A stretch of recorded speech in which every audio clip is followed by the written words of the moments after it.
በባለፈው ሳምንት ምናለ ድራማ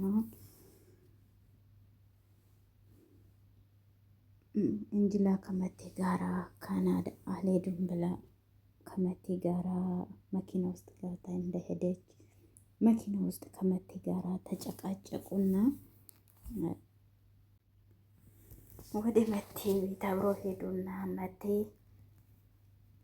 እንጅላ ወደ ቤት አልገባም አለችው። ለምን ስትባል አያቴ ማናገር ፈልጋለሁ አለ። ከዲሩም ከእናቱ ጋር እየተጣላ ነው።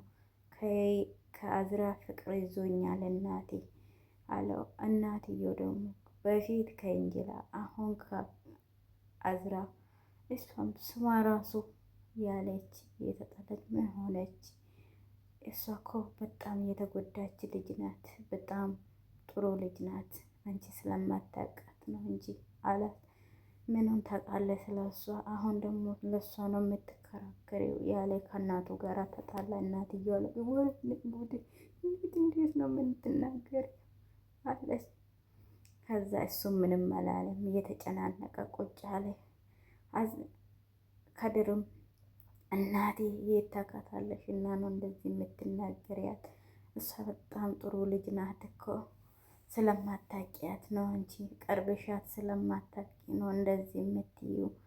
አዝራ እኮ በጣም ጥሩ ልጅ ናት እያለ ስለ እሷ ጥሩ ጥሩ ነገር እያወራት፣ እናትየው ደግሞ ያለቀሱ እንዴት እንደዚህ ትናገራለህ ልጄ?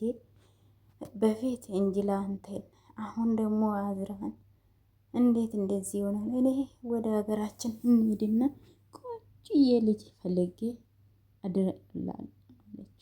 አዝራ ደግሞ እዛ ከከዲርና ከእንትና ጋራ ከተነጋገረች በኋላ ወደ ቤት ሄዳለች። ከድርም የተጨናነቀ ቁጭ ብሏል። እናትየውም ምንም የተናገረችው አይደለም፣ ዝም ብላለች። እሱም ብቻውን ኩርምት ብሎ ቁጭ ብሏል። መቴና እንጅላም መናፈሻ ውስጥ ተቃቅፎ ቆመው እያወሩ ነው። ሌላ ሙዚቃ እየተጫወታላችሁ ነው ሆነ ሰውየው። ከዛም በኋላ እሱ ስለ ፍቅር እየገለጸላት እሷ ፈገግ እያለች ነበርና መቴም እኔ መቼም አንቺን አልተውሽም፣ እሺ አትጨናነቅብኝ ውድዬ አላት። እሷም አምናለሁ እንደማትተሆን ያለች እያወሩ በዚህን ሰዓት አዝራም ወደ ቤት ሄደች። ከእናትየው ጋር እያወሩ እናቴ የከድር ነገር ግን አይገርምም ወንደ ወንድነቱ እያለች ደስታውን እየገለጠች፣ እናትየውም ደነገጠችና ልጄ እኔ እኮ እንዲህ ስትደሰች አይቼሽም አላውቅም አለቻት። ግን ወንደ ወንድነቱ ደስ አይልም እማዬ አለችና አሁንም ደግማ አወራችው። እሱ እኮ ልጄ አንቺን እንደሚያፈቅርሽ ለአባትሽ ተናግሯል አለችው እናትየው። ከዛ እሷም ሳቀችው። ከዚህ በፊት እኮ እሱ ተናግረው ከእናትየው ጋር አልጋ ላይ ተኝቶ ነበረና በጀርባ እናትየው የአባቷን ስም ተነቅሳ ስለነበረ ከዛ መቼ ነው ለምን ስለ ንቅሳትሽ ያልነገርሽኝም እናትዬ አለችው። ከዛ አባትሽ ነው የነገረሽ አለ። ከዛም በኋላ ምንም አልተናገረችውም። ሰው ያለቀሰችው መልሳ ተኛች።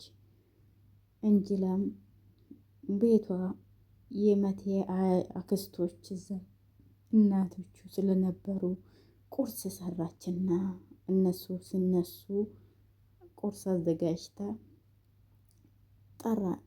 ስታሳብስቡ በሉ ልጄ እጅሽ ይባረክ በጣም ቆንጆ ምግብ ነው